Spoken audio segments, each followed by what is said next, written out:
My name is Mariam Abdullah, MashaAllah. Sister Mariam, how long have you been Muslim? 43 years. Oh, MashaAllah, that's a long time. How old were you at that time? So we can do some calculations. Yes, now? we can. Okay, were you a teenager or were you... Oh, when I became Muslim? Oh, I was 30. Oh, MashaAllah. 30 or MashaAllah. 34, That's, something. MashaAllah. In May my Allah give you 30s. more joy in your life. Yes. And strength, MashaAllah. I was going to ask you, tell me a little bit about your background before Islam. How was it about your parents and how was it growing up? Before Islam, I was a Christian. And my father was a deacon, my mother's a missionary. I was born and raised in the Baptist church. MashaAllah. What city is that? What state is this? Is that here in Texas? That's in Texas, in the little city's Tyler, Texas. Oh, MashaAllah. And went to church, Sunday school. That was about the only thing that we could go to. Anything else, my parent felt like was a sin. Oh, yeah. You could not wear makeup, you couldn't wear shorts, you couldn't wear anything like that. So you just, the biggest activity that you had was church. And you go to Sunday school and church, and that's about it. Yeah. You could, Christianity just never had what I needed. It was, I was always without an answer to what. What were you looking for in the church? I was looking for, I think mostly it was Jesus.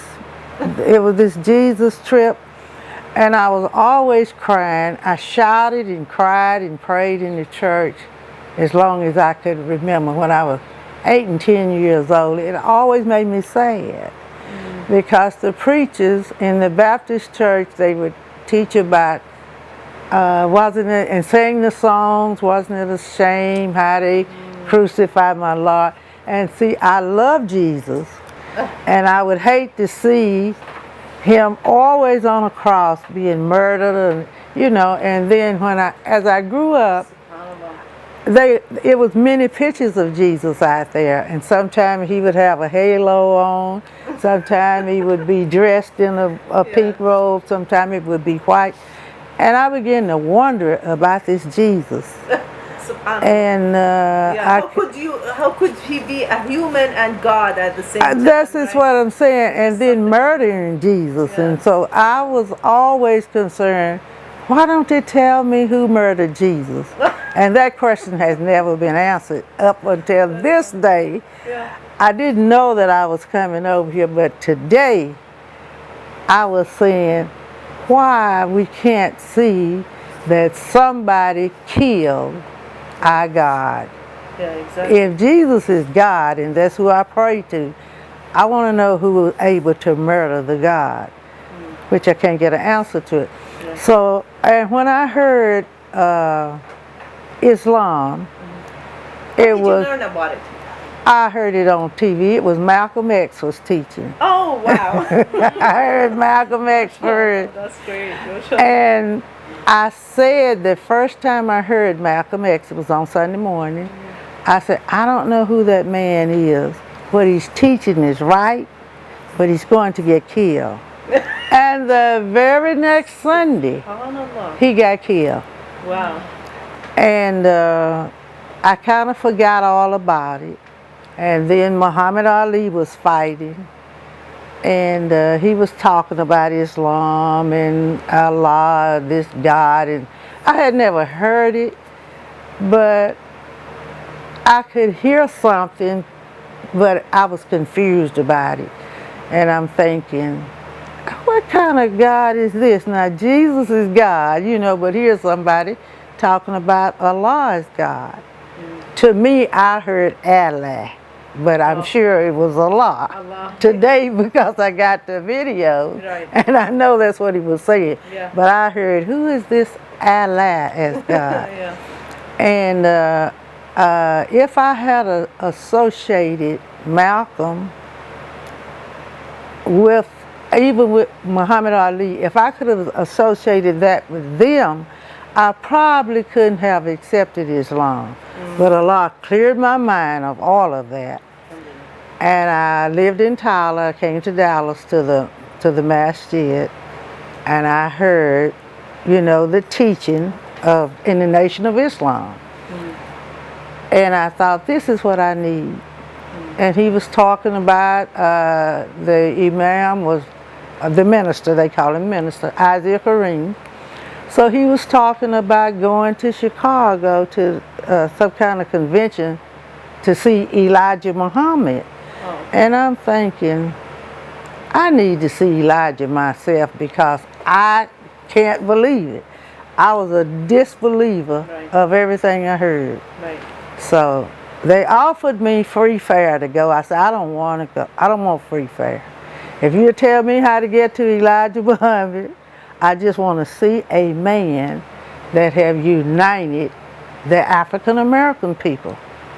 Now that was the biggest reason, is we were so divided in the church, you know. Yeah. But see, the church have all these denominations. That's true. You see. Yeah. So now there it was, the Baptists thought they were right, the Methodists, and I was Baptist, so I thought I was right. The Methodists thought they were right, Catholic, all of the different, I think it's over 300 or 400 different denominations. Right. And then when I heard Islam, I said, this is what I want. It's not together like I want it, but I got to have Islam. Right. So, it wasn't long before I said, well, I don't understand it really like I should right now, but I'm gonna hang here till I do learn whatever. And I did, and it was exactly what I needed. Exactly. It changed my life.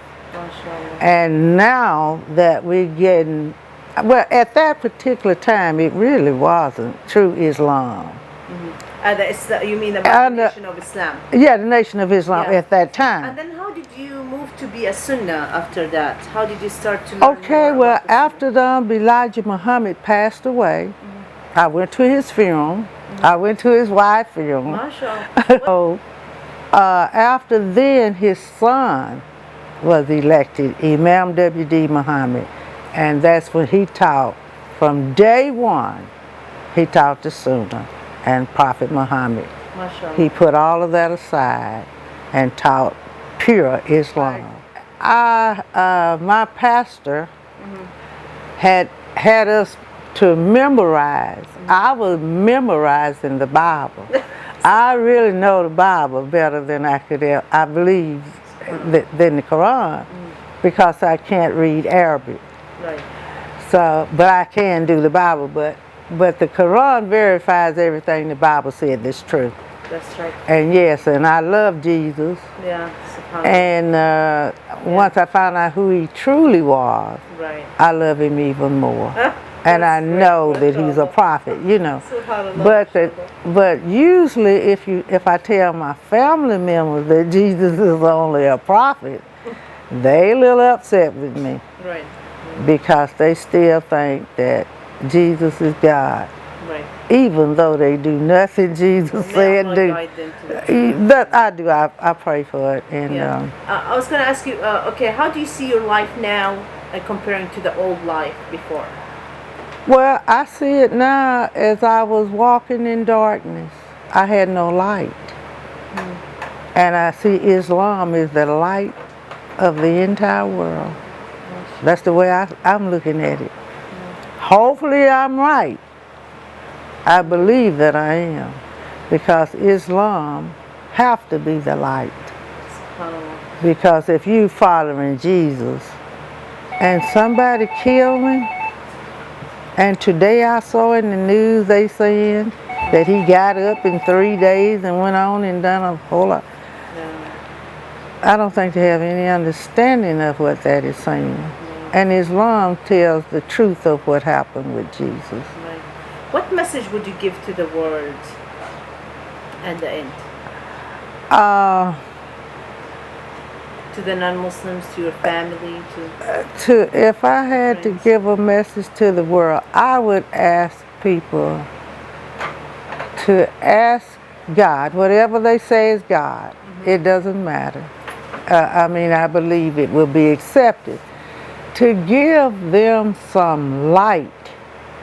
I think most people are just going by what they heard. I would ask people to please, number one, I wished everybody could travel. I wish they could go and see where Jesus was born and raised. I wish they could go to Mount Arafat and see where Adam and Eve, you know, all of that. Because you just need to see something besides what you've been taught. You know, and you've been taught a religion that it's just not true.